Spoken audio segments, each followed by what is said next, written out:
ഇന്ന് ഗോതമ്പ് കാച്ചിയത് തയ്യാറാക്കുന്നത് എങ്ങനെയാണെന്ന് നോക്കാം. നുറുക്ക് ഗോതമ്പ് വെച്ചിട്ടാണ് ഞാൻ ഈ ഒരു ഗോതമ്പ് കാച്ചിയത് തയ്യാറാക്കുന്നത്. നിങ്ങൾക്ക് വേണമെങ്കിൽ കുത്തിയ ഗോതമ്പ് വെച്ചിട്ടും ഈ ഒരു ഗോതമ്പ് കാച്ചിയത് തയ്യാറാക്കാം. ഞാനിവിടെ 1/4 കപ്പ് നുറുക്ക് ഗോതമ്പാണ് എടുത്തിട്ടുള്ളത്.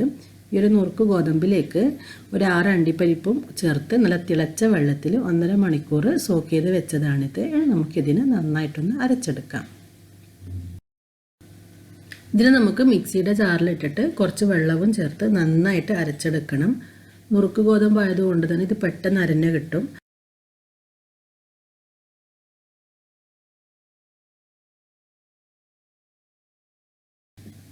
ഇനി നമുക്കിതിലേക്ക് കുറച്ച് വെള്ളം ചേർത്ത് നന്നായിട്ട് അരച്ചെടുക്കാം. വെള്ളം ചേർക്കുമ്പോൾ ഒരുപാട് വെള്ളം ചേർക്കേണ്ട, ഇതൊന്ന് അരഞ്ഞ് കിട്ടാൻ വേണ്ടിയിട്ടുള്ള വെള്ളം മാത്രം ചേർത്താൽ മതി.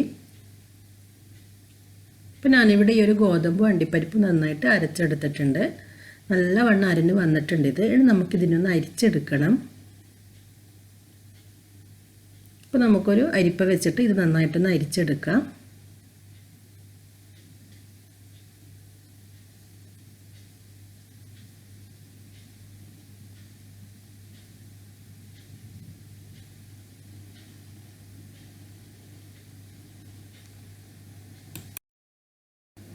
നിങ്ങൾക്കിതിലേക്ക് ഗോതമ്പിൻ്റെ ഒന്നിച്ച് കുറച്ച് തേങ്ങ ചേർത്തിട്ടും ഇത് അരച്ചെടുക്കുക. പൊതുവെ തേങ്ങ ചേർത്തിട്ടാണ് ഇത് അരക്കുക.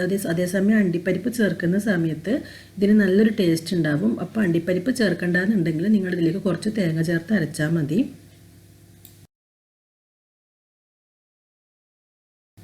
ഇപ്പോൾ ഞാനിവിടെ ഗോതമ്പ് നന്നായി അരിച്ചെടുത്തിട്ടുണ്ട്. നമുക്ക് ഗോതമ്പ് കാച്ചിയത് തയ്യാറാക്കാം. ഞാനിവിടെ ഒരു പാത്രം വെച്ചിട്ടുണ്ട്. ഈ പാത്രത്തിലേക്ക് നമുക്ക് ഈ ഒരു അരച്ച ഗോതമ്പ് ഒഴിച്ചു കൊടുക്കാം.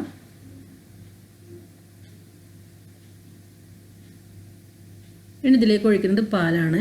ഒരു 2.5 കപ്പ് പാലാണ് ഞാനിതിലേക്ക് ഒഴിക്കുന്നത്. ഒരു 1/2 കപ്പ് വെള്ളം കൂടി ഇതിലേക്ക് ഒഴിച്ചു കൊടുക്കാം.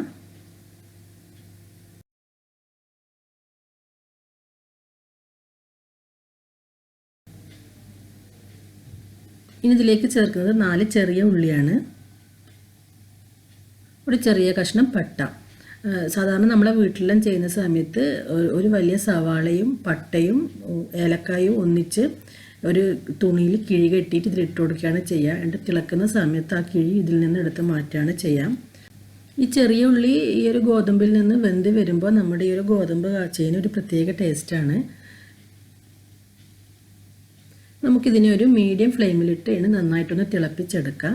അപ്പോൾ ഞാനിവിടെ ഒരു നുള്ളു ഉപ്പ് ചേർത്തിട്ടുണ്ട്.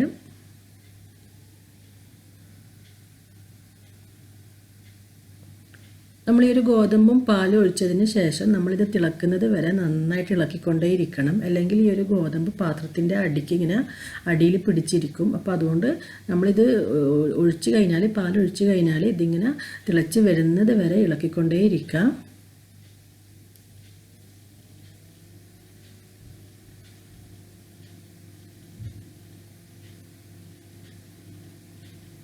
ഇതിലേക്ക് ചേർക്കുന്നത് ഏലക്ക പൊടിച്ചതാണ്. നിങ്ങളുടെ അടുത്ത് ഏലക്ക പൊടി ഇല്ലെങ്കിൽ ഏലക്കായി ഒന്ന് ചതച്ച് ചേർത്താലും മതി.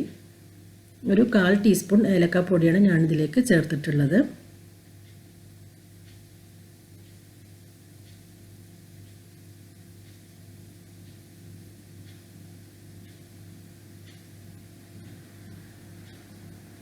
അപ്പോൾ നമ്മുടെ ഈ ഒരു പാല് നന്നായിട്ട് തിളച്ച് വരുന്നുണ്ട്.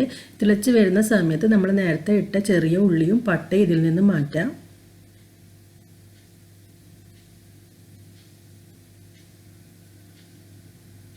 ഇനി നമുക്കിതിലേക്ക് ആവശ്യത്തിന് പഞ്ചസാര ചേർക്കാം. നിങ്ങളുടെ മധുരത്തിനനുസരിച്ചുള്ള പഞ്ചസാര ചേർക്കാം. പഞ്ചസാര ചേർത്തതിന് ശേഷം ഒന്ന് ഇളക്കിയിട്ട് ഒന്ന് തിളപ്പിച്ചെടുത്താൽ മാത്രം മതി. കാരണം ഇത് തിളക്കും തോറും നമ്മുടെ ഈ ഒരു ഗോതമ്പ് കാച്ചിയത് കുറുകി വരും. അപ്പോൾ ഇത് സാധാരണ നല്ല കുറുകിയിട്ടാണ് ഉണ്ടാവുക. നിങ്ങൾക്ക് കുറച്ച് ലൂസായിട്ട് വേണമെന്നുണ്ടെങ്കിൽ പാല് കുറച്ച് കൂടുതൽ ഒഴിച്ചു കൊടുത്താൽ മതി. അത് നോക്കിയിട്ട് ഒഴിച്ചാൽ മതി. ലാസ്റ്റ് തിളച്ച് കഴിഞ്ഞാൽ നിങ്ങൾക്കിത് കുറുകിയിട്ടാന്ന് തോന്നുന്നുണ്ടെങ്കിൽ നിങ്ങളിതിലേക്ക് പാലൊഴിക്കുക. ഇനി നമുക്ക് ഈ ഒരു ഗോതമ്പ് കാച്ചിയിലേക്ക് ചെറിയുള്ളി ഒന്ന് ഫ്രൈ ചെയ്ത് ചേർക്കണം. അപ്പോൾ ഒരു ചട്ടി വെച്ചിട്ടുണ്ട്. ഈ ചട്ടി ചൂടാകുമ്പോൾ നമുക്കിതിലേക്ക് 1 ടേബിൾ സ്പൂൺ നെയ്യ് ചേർക്കാം. നെയ്യ് ചൂടായിട്ടുണ്ട്. ഇതിലേക്ക് 4 ചെറിയുള്ളി നീളത്തിൽ അരിഞ്ഞത് ചേർത്ത് കൊടുക്കാം.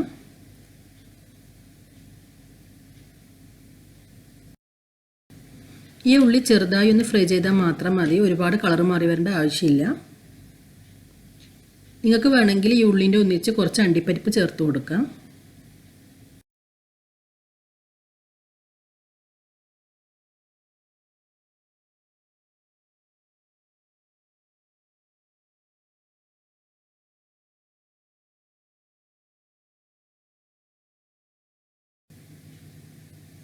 ഉള്ളി ഇവിടെ ഫ്രൈ ആയി വന്നിട്ടുണ്ട്. നമുക്കിത് നേരത്തെ കാച്ചി വെച്ച ഗോതമ്പിലേക്ക് ഒഴിച്ചു കൊടുക്കാം.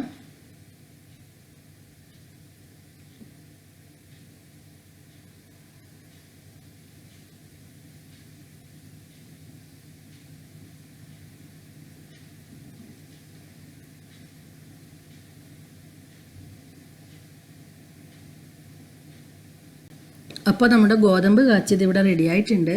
നിങ്ങൾ തീർച്ചയായും ഇതൊന്ന് ട്രൈ ചെയ്ത് നോക്കണം. നിങ്ങൾക്ക് എന്തായാലും ഇത് ഇഷ്ടമാവും.